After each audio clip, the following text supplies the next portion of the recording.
The California governor's race just became a demolition derby. 14 Democrats, yes, 14, have either declared or are preparing to file paperwork by the March 6th deadline. Meanwhile, only 2 Republicans are in the fight, and one of them, Steve Hilton, just outraised the entire Democratic field combined in the fourth quarter of 2025. Here's what the Capitol insiders know that you don't. When this many Democrats split the liberal vote in a jungle primary, the math doesn't care about California being a blue state. The top 2 system could put 2 Republicans in the November runoff for the first time in modern history. I'm about to show you exactly how that happens. Listen, if you're tired of political channels that give you surface-level headlines and Twitter drama instead of the real power moves happening in Sacramento, you're in the right place.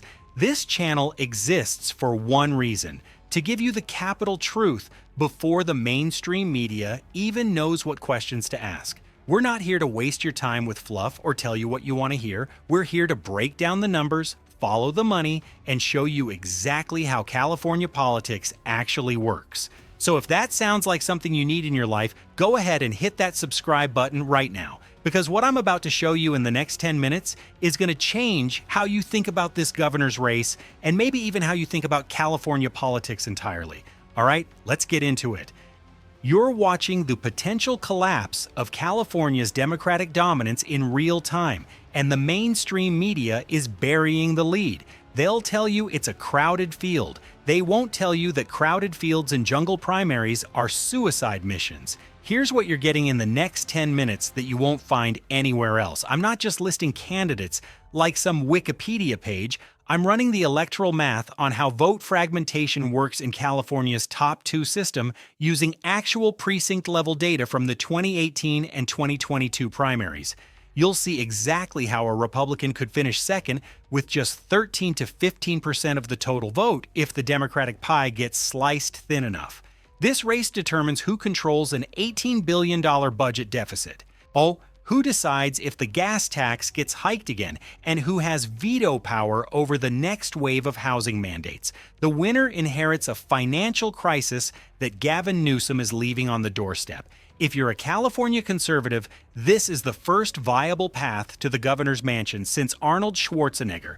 If you're a progressive, this is your warning that purity politics and crowded primaries don't mix. And here's the myth I'm going to bust right now. People say California is too blue to elect a Republican governor. Wrong. California is too blue to elect a Republican in a head-to-head general election against one Democrat. But in a fractured jungle primary where 14 liberals are fighting over the same voters, the math changes entirely. I'm proving it with numbers, not narratives.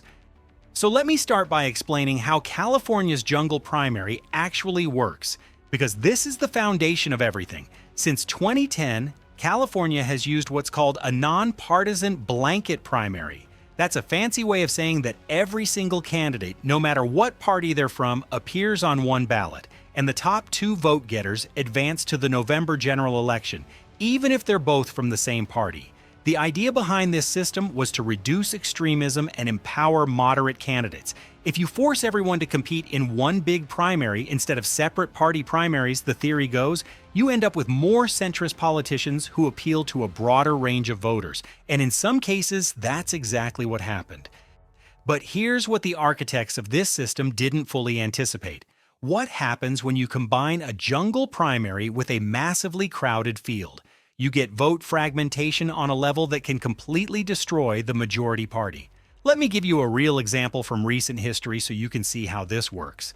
In 2022, California had a Senate race to fill a seat. 23 candidates jumped into that race. The top Democrat got about 40% of the vote. The second-place Democrat got around 15%.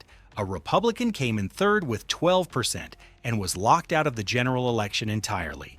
Now, on the surface, that looks like the system working exactly as designed. Democrats consolidated enough to get both spots in the runoff.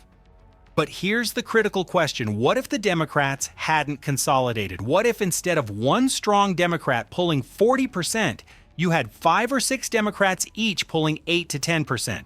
Suddenly, that Republican with 12% isn't in third place anymore. They're in first or second, and they're advancing to November. That's the scenario we're looking at right now in the governor's race, except it's even more extreme. We don't have 5 or 6 Democrats, we have 14, and they're not consolidating. They're all running full speed ahead with their own campaigns, their own fundraising operations, their own volunteer networks, and their own egos telling them they're the one who can win. So with 14 Democrats in this race and only 2 Republicans, the GOP doesn't need to win a majority of California voters.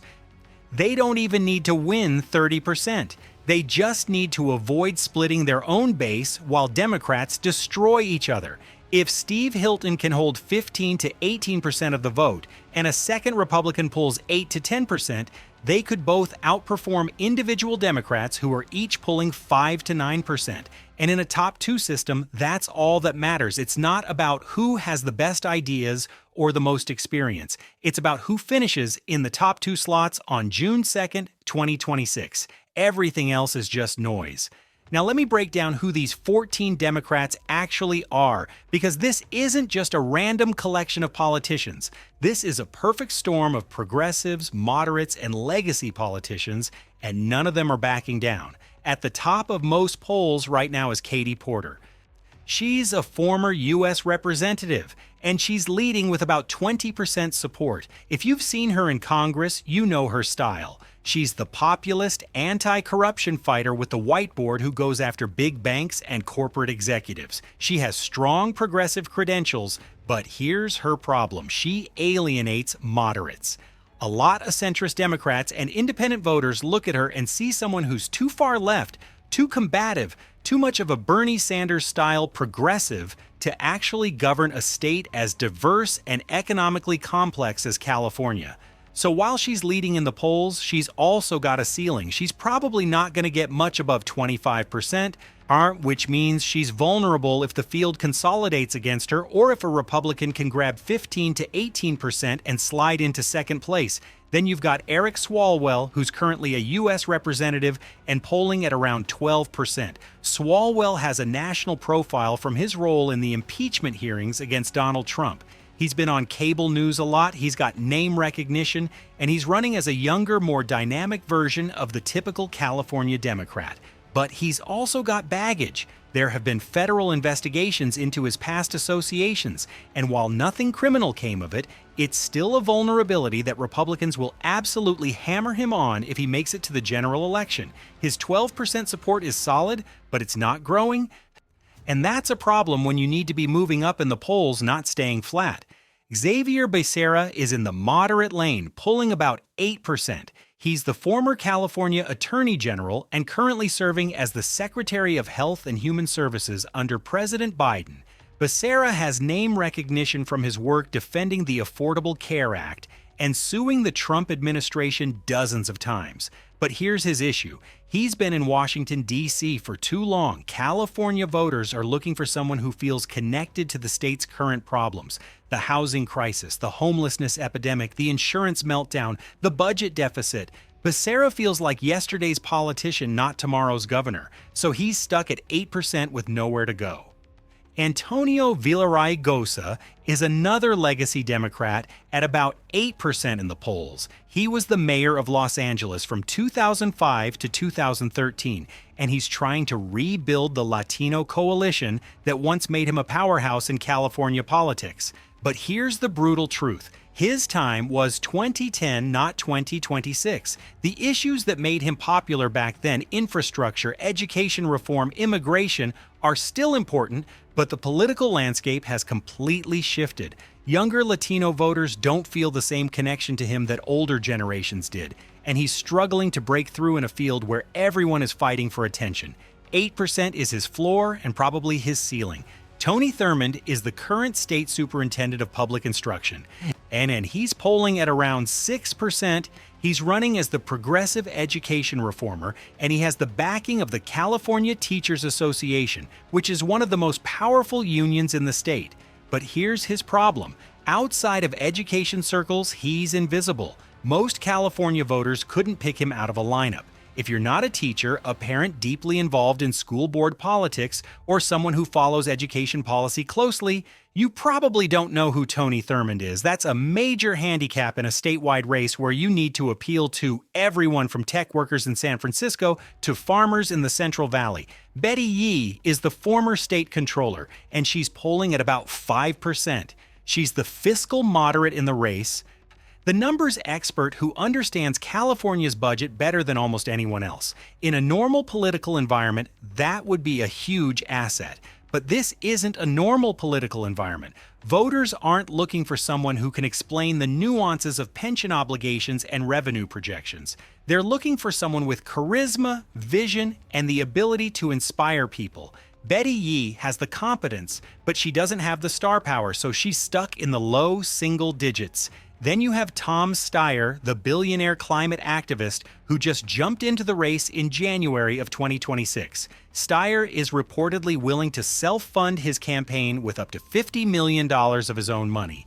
That sounds like a game changer, right? A candidate who doesn't need to spend time fundraising and can just blanket the airwaves with ads. But here's what Steyer doesn't understand. Throwing money at a crowded primary doesn't create coalition building. It creates chaos. Every dollar he spends on his own campaign is a dollar that fragments the Democratic vote even further. He's not uniting the party. He's dividing it. And voters remember that he already ran for president in 2020 and got absolutely nowhere. So why should they trust him to run California now? Steyer's entry into this race is the perfect example of ego over strategy, and it's going to hurt Democrats more than it helps them.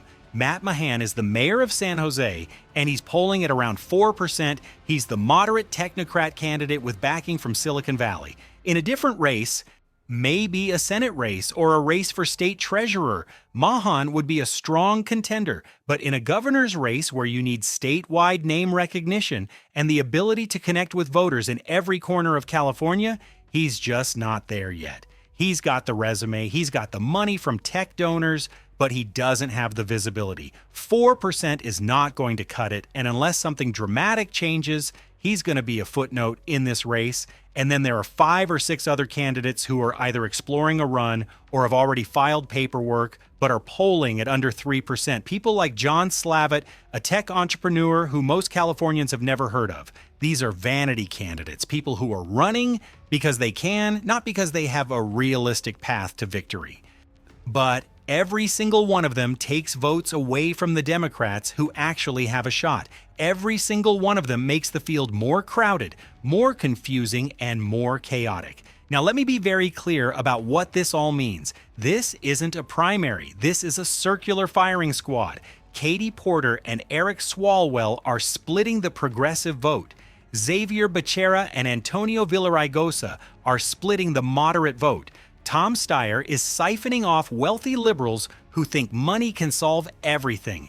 Tony Thurmond and Betty Yee are spoilers who are pulling just enough support to keep anyone else from consolidating. And here's the kicker. No one is dropping out because every single one of these candidates thinks they're the unity candidate. Every single one of them believes that if they just stay in the race long enough, the field will collapse around them and they'll emerge as the frontrunner. That's not how this works. That's not how any of this works. What's actually happening is that they're all staying in. They're all splitting the vote 14 different ways, and they're handing the Republican Party the opportunity of a lifetime. So while Democrats are eating each other alive, what's happening on the Republican side? Let me tell you, it's the exact opposite of chaos. Republicans aren't trying to win 70% of California voters. They know that's impossible. They're trying to exploit the Democratic collapse, and they're doing it with surgical precision. The main Republican candidate is Steve Hilton. He's a Fox News host and a former political advisor in the United Kingdom. He worked with David Cameron during the Conservative Party's rise to power in the UK, so he knows how to run a campaign, he knows how to message, and he knows how to raise money. In the fourth quarter of 2025, Hilton raised $4.2 million. That's more than the top 5 Democrats combined, which came in at around $3.8 million. Let that sink in for a second. A Republican in California is out fundraising the entire Democratic field. That should be a 5-alarm fire for the Democratic Party, but instead, They're too busy fighting each other to notice. Hilton is running as the California common sense candidate. He's tough on crime, he's a fiscal conservative, and he's anti-Sacramento bureaucracy. His message is simple: California is broken, Democrats broke it, and it's time to try something different. Is that message going to win over San Francisco progressives? Absolutely not. But it doesn't need to. It just needs to resonate with enough moderate voters, independent voters, and disaffected Democrats in the Central Valley, Orange County, and parts of Los Angeles to get him into the top 2. And according to the latest polling, Hilton is at 15% statewide. In the Central Valley and Orange County, he's polling at over 25%. That's a real base of support. That's not a fringe candidacy. That's a legitimate path to the general election. There's likely going to be one additional Republican who files by the March 6th deadline. Rumor has it that it could be a local mayor or a business leader, someone who can pull 5 to 8%, mostly from inland counties. If that happens, you've got Hilton at 15 to 18% and a second Republican at 7 to 10%. That's 22 to 28% of the vote locked up by the GOP. Now compare that to Democrats, where the leading candidate, Katie Porter, is at 20% and dropping. If the Democratic vote splits evenly across 14 candidates, that's 5% per candidate on average. Even if a few of them pull 8 or 10%, you still have a situation where individual Democrats are underperforming compared to the Republican bloc. And in a top 2 system, that means Republicans advance. Here's the strategy that the GOP is running, and it's brilliant in its simplicity. They're not campaigning to win California in June. They're campaigning to survive to November, because once you're in the general election, anything can happen. A recession hits, a major wildfire season devastates the state, a scandal breaks, the economy tanks. Suddenly, the electorate is angry and they're looking for change. And if it's a Republican versus Republican runoff in November, you've got moderate Democrats who might actually cross over and vote for Hilton as the lesser of 2 evils compared to a more conservative GOP opponent.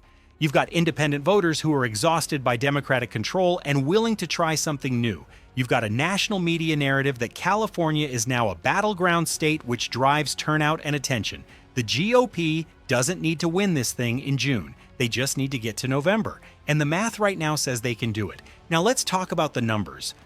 Because the polling and fundraising data from late 2025 through early 2026 is absolutely wild.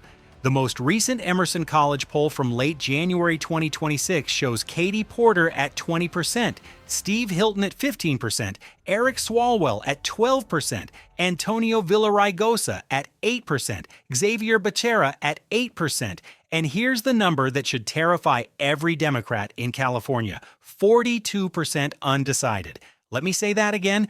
42% of California voters have no idea who they're voting for, and the primary is less than 4 months away. That is insane. That means nearly half of the electorate is either tuning out, waiting for someone to break through, or just completely overwhelmed by the number of choices. And when you have that many undecided voters in a crowded field, late momentum matters more than anything else. Whoever can break through in the final weeks before June 2nd has a shot at consolidating support. But here's the problem for Democrats. With 14 candidates, no one can break through. Every debate appearance splits the airtime 14 ways. Every news cycle divides the coverage. Every campaign dollar gets diluted. Meanwhile, Steve Hilton is the only Republican on most of those debate stages, which means he owns 100% of the GOP narrative. He's not competing with other Republicans for airtime or money or messaging. He's just standing there, looking like the calm, reasonable alternative, while Democrats scream at each other about who's the most progressive or who has the best plan for housing. The fundraising numbers tell the same story. Hilton raised $4.2 million in the fourth quarter of 2025. Katie Porter raised $2.1 million. Eric Swalwell raised $1.3 million. Xavier Becerra raised $700,000. Tom Steyer is self-funding, so we don't know his exact total, but it's rumored to be in the tens of millions. But here's the thing about self-funding. It doesn't build a grassroots movement. It doesn't create volunteer networks. It doesn't prove that you have broad-based support. It just proves that you're rich and willing to spend your own money. And California voters are smart enough to see through that. Steyer already tried to buy the presidency in 2020, and it didn't work. Why would it work now? There was also a debate in February of 2026 hosted by Fox LA, and the results were very telling. Steve Hilton dominated on the issues of crime and taxes. He came across as sharp, prepared, and focused on the issues that matter to suburban voters who are worried about break-ins, car thefts, and the cost of living. Matt Mahan, the San Jose mayor, actually impressed a lot of moderate voters with his technocratic approach to housing and infrastructure. Tom Steyer stumbled badly on housing policy, couldn't articulate a clear plan, and looked like someone who was out of touch with the average Californian's struggles. Xavier Becerra was basically invisible. He gave safe, boring answers that didn't move the needle at all. And here's what the debate showed. When you have that many Democrats on stage, no one stands out. Everyone blends together. But when you have one Republican, he stands out by default. Hilton didn't have to be brilliant. He just had to be competent and different. And that was enough. Now 42% undecided with less than 4 months until the primary is an absolutely wild number. And here's why it matters so much. That means nearly half of California voters are either tuning out or waiting for someone to break through. And the problem is that with 14 Democrats in the race, no one can break through. Think about it like this. Imagine you walk into a restaurant and there are 14 different specials on the menu. You don't know what any of them taste like. You don't have time to research all of them. And the waiter isn't giving you a clear recommendation. What do? Most people either pick something familiar or they just leave. That's what's happening in this primary. Voters are overwhelmed. And when voters are overwhelmed, they either don't vote at all or they vote for the name they recognize from TV. And right now, the name they're seeing on TV the most is Steve Hilton, because he's the only Republican in most of these debates and news segments. If those undecided voters break late and they break toward outsider candidates, which is a historical pattern in California politics, Hilton could surge past 20% in the final weeks before June. Add in voter apathy, because let's be honest, June primaries in California have historically low turnout, and low turnout benefits organized, motivated bases. And who has the most organized, motivated base right now? Republicans. They know this is their shot. They know this is a once-in-a-generation opportunity. They're going to show up on June 2nd. The question is whether Democrats will show up in the same numbers, and right now, with the party this fractured and this demoralized, I'm not sure they will. So let me war game the nightmare scenario for Democrats, because this is where things get really interesting. Let's say the field stays crowded all the way through the March 6th filing deadline. Let's say no one drops out, no major endorsements happen, and the Democratic vote splits evenly across 14 candidates. That means each Democrat is pulling around 5% of the total vote. Now let's say Steve Hilton consolidates the Republican base and gets 16%. A second Republican gets 9%. In California's top 2 system, Hilton and the second Republican advance to the November general election. Democrats are completely locked out. Now, what happens in November if it's Hilton versus Republican number 2? Democrats would have to choose between 2 conservatives or they sit out the election entirely. Some moderate Democrats might actually vote for Hilton as the lesser evil if the other Republican is further to the right. Progressive Democrats would absolutely lose their minds. There would be protests, there would be outrage, there would be national media coverage calling it the biggest political earthquake in California history. The Democratic National Committee would have a complete meltdown because if California, the bluest of blue states, can't even get a Democrat into the governor's runoff, what does that say about the party's ability to govern? Now, could a Republican actually win the general election in that scenario? In a normal year, probably not. California is still a majority Democratic state, and even if progressives are angry, most of them would probably hold their nose and vote for the more moderate of the 2 Republicans. But here's the thing. We're not in a normal year. If California's economy tanks over the summer, if there's a massive wildfire season that destroys thousands of homes, if Gavin Newsom's legacy becomes toxic because of the budget deficit or some major scandal, suddenly the electorate is angry and looking for change. And in that environment, a Republican governor in California is not just possible, it's probable. A Republican winning the California governorship would reshape national politics overnight. It would be the lead story on every news network for weeks. It would completely change the conversation about whether blue states are actually safe for Democrats, and it would set up a potential presidential run for whoever wins. Because if you can win California as a Republican, you can win anywhere. So what should you, the California voter, be watching for in the next 30 days? Here's your action plan. Because this is not a spectator sport. This is your state, your future, and your vote. First, watch for endorsements and consolidation. Pay attention to whether major Democratic power players like Gavin Newsom, Nancy Pelosi, or the California Teachers Association throw their weight behind one or two candidates. If they do, the field starts to narrow, and Democrats have a chance to consolidate and avoid the nightmare scenario. But if they stay neutral because they're afraid of offending allies or because they're playing their own political games, the chaos continues and Republicans win. Second, watch the polling movement among those undecided voters. That 42% undecided number is everything. If a Democrat surges to 30 or 35% in the next round of polling, the upset scenario dies. If the top Democrat is still stuck at 20 to 22% by mid-March, Republicans start to believe, and the money starts to flow in even faster. Third, watch the fundraising deadline on March 6th. This is the final filing deadline for candidates to officially enter the race. If more Democrats jump in, it's over. The party has completely lost control, but if some of the lower-tier candidates drop out and endorse a frontrunner, there's still hope for Democratic consolidation. Let me give you the bottom line, because this is what everything comes down to. This race is not about ideology right now. It's about math and ego. California's jungle primary was designed to reduce partisanship and empower moderates. But when you combine it with a crowded field and weak party discipline, it becomes a weapon of self-destruction.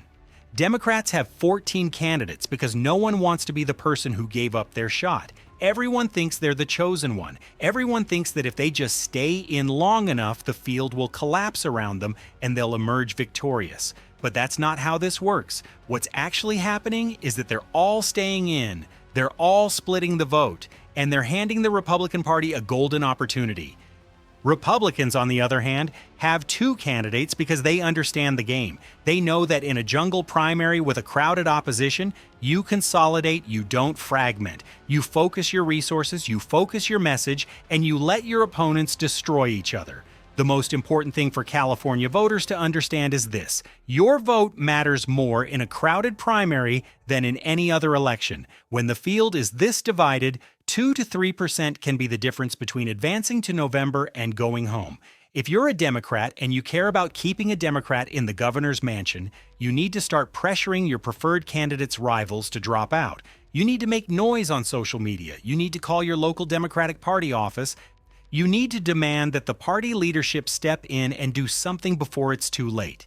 If you're a Republican, you need to show up on June 2nd because this is your once-in-a-generation chance to break through in California. This is the opportunity that conservatives in this state have been waiting for since Arnold Schwarzenegger left office. Don't waste it. Now, if you made it this far, you're clearly someone who cares about understanding California politics at a deeper level than just headlines and sound bites. You're someone who wants to see the power moves before they happen, who wants to follow the money, who wants to understand the math and the strategy and the egos that are driving this whole thing. That's exactly why this channel exists. We're not here to give you fluff. We're not here to tell you what you want to hear. Sadiq, we're here to give you the capital truth, the information that insiders are talking about in private, but that never makes it onto the evening news. We're covering the 2026 governor's race from every angle: the money, the policy, the district-by-district math, the budget crisis that the next governor is going to inherit, the hidden tax proposals that Sacramento is quietly preparing to roll out. If you want to stay ahead of the curve, if you want to understand California politics the way insiders do, subscribe to this channel right now. No fluff, no filler, just the information you need to make informed decisions about your vote and your future in this state. Coming up next, I'm breaking down the hidden budget crisis that the next governor is going to inherit, including the mileage-based tax system that Sacramento is quietly preparing to roll out. You're going to want to see that before you vote. Until then, stay informed, stay engaged, and I'll see you in the next one.